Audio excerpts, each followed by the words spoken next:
ইতিবাচক ধারায় শেষ হয়েছে ঢাকা স্টক এক্সচেঞ্জের লেনদেন। সার্বিক সূচক ডিএসসি এক্স 28 পয়েন্ট বেড়ে দাঁড়িয়েছে 4894-তে। বেচাকেনা হয়েছে 506 কোটি টাকার।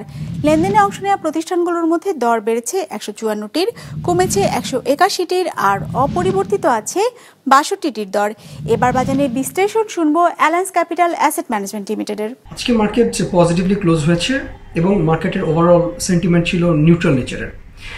এই উইকের ওপেন ইন্ডেক্স ছিল 4833 এবং অ্যারাউন্ড 61 পয়েন্টস বেড়ে এখন ফাইনালি ইন্ডেক্স ক্লোজ হয়েছে 4894 পয়েন্টসে।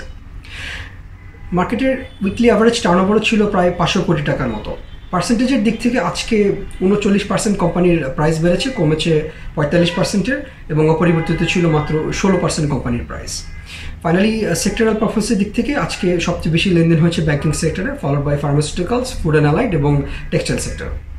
ইন্টারেস্টিংলি আজকে ইন্ডেক্সে সবচেয়ে বেশি পজিটিভলি কন্ট্রিবিউট করেছে ব্র্যাক ব্যাংক এবং গতকালকের মতো আজকে সবচেয়ে বেশি নেগেটিভলি কন্ট্রিবিউট করেছে গ্রামীণ ফোন।